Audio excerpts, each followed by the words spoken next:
Hi everyone, I'm Samantha. Welcome back to our Project Jobless YouTube channel. Now in today's session, I'm going to share with you a little bit more about salary negotiation. I put together a couple of slides because over the course of past 3 months, there are numerous people coming to me and ask me about what are some of the things that they should take note of. So let us go into the slides, all right? So some of the things that you're going to walk away from today's session is the do's in salary negotiation. So there are 5 things. The first thing is you need to understand why is it even important for you to negotiate for your salary. All right. Number 2, you're definitely going to walk away with 3 tips for a successful salary negotiation, 3 questions to ask during salary negotiation, when is a good time to ask, and lastly, what to expect after a salary negotiation is done. All right. So the first thing about salary negotiation is, what is it? More often than not, a lot of people will think that it's a cutthroat process. What do I mean? It means that it's either you win or I win. There's never a win-win situation. So I like to change our perspective a little bit. Think of it as a discussion. All right, think of it as a conversation for you, between you and a representative of a company, to create a win-win situation. And the aim is to help you to secure a higher salary. All right, so think about salary negotiation as a discussion and conversation. It's not a battle, it's not a war. All right, now why is it important for you to go through this process? Now you need to understand that salary negotiation, like getting the pay that you deserve, is part of advancing your career. Now, at any point in our life, we are always looking for some sort of growth, isn't it? Now, if let's say in a career context, you are looking for career growth, getting the pay that you deserve is part of advancing for it. So how do you get the pay you deserve? You need to be able to know that you deserve that. You need to be able to negotiate for that. All right. Now, so the first question that you definitely need to be able to figure out or go and figure out is, what is your worth? Now, the company will pay you based on what they think you are worth. All right. So no negotiation is going to be successful for you if you cannot figure out how much you are worth.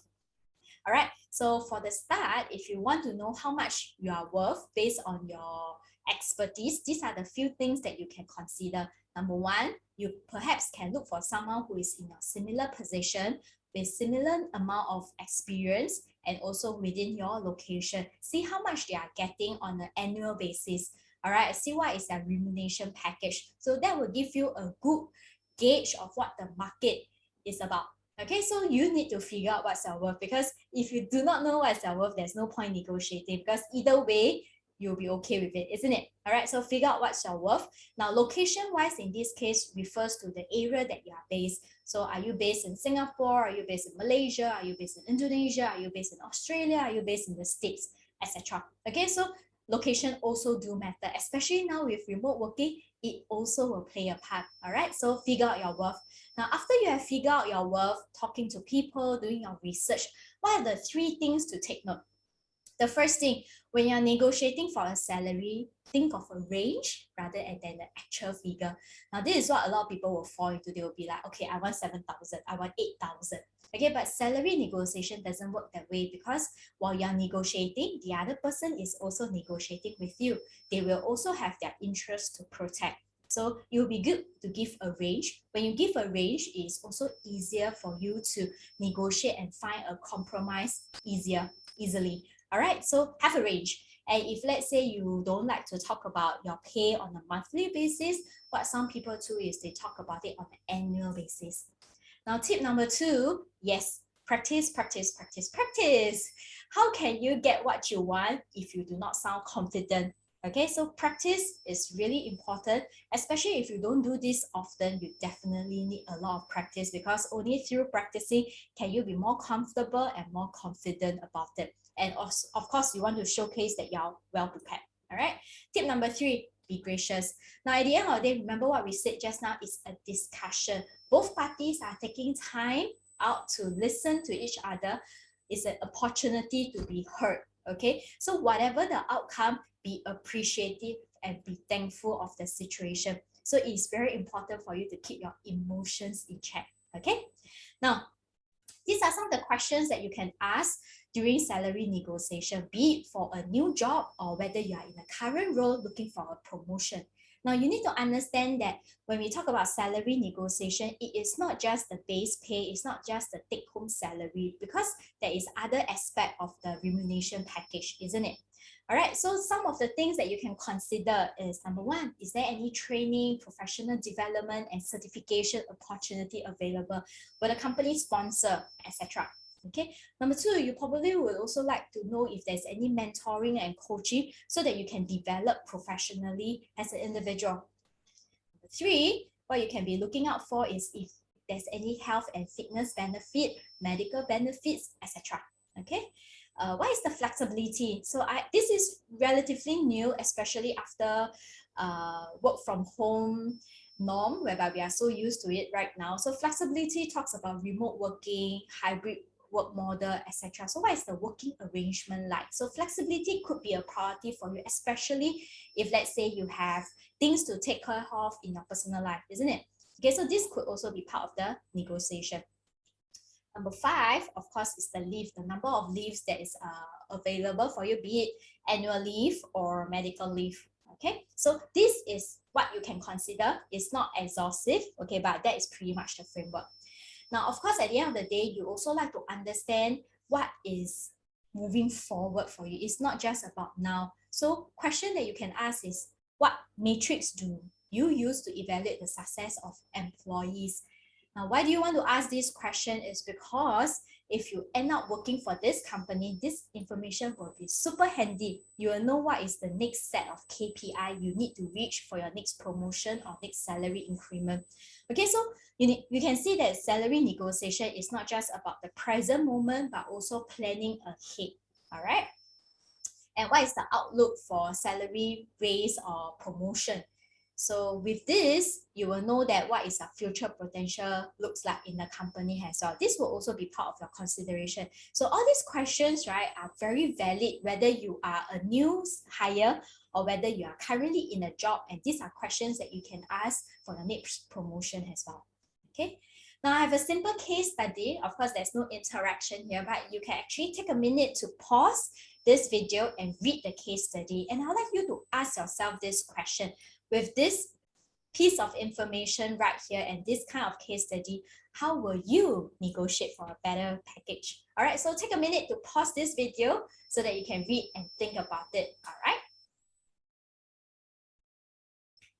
Okay, so I hope that y'all have paused, y'all have thought about it. Okay, so how would you negotiate for a better pay?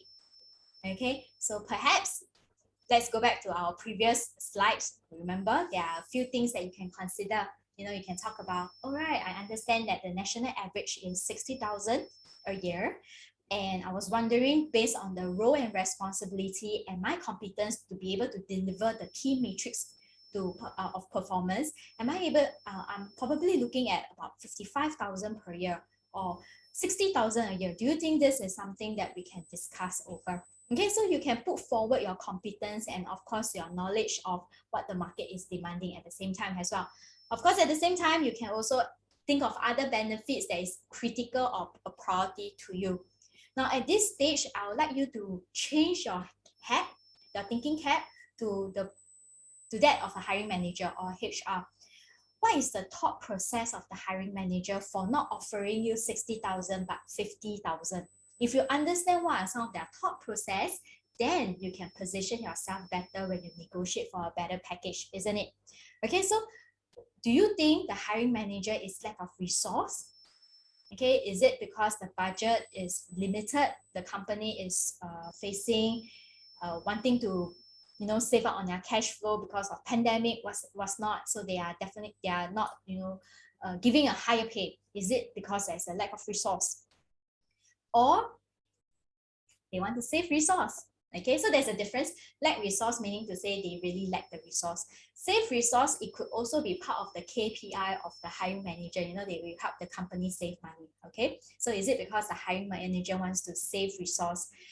Perhaps they can save resource from here and then maybe they can hire someone else or do something else with it.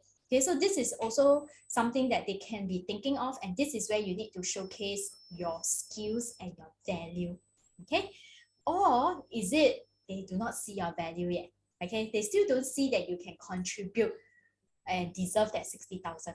Okay, right. So this is a simple case study to guide you all through. Now, if you have more questions, you can always comment in the video. All right, and then I'll do my best to answer.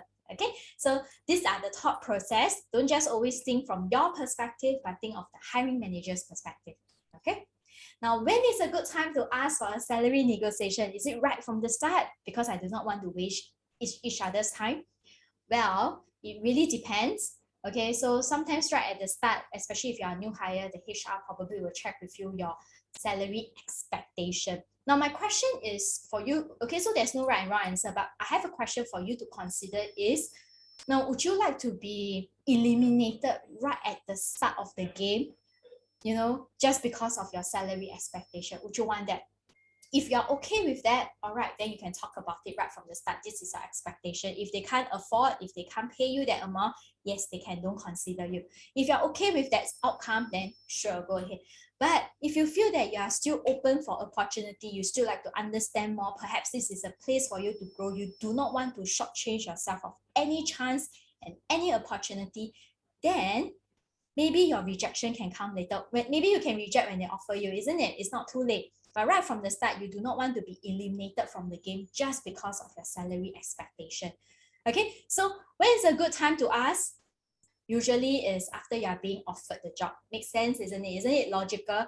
Only when you're offered, then you negotiate. If you are not even offered the job, why the hell you bother to negotiate, right? Now, if there's a new role in the company and you are considering a promotion, new job with your current employer, so this is a time for you to negotiate and ask about it as well.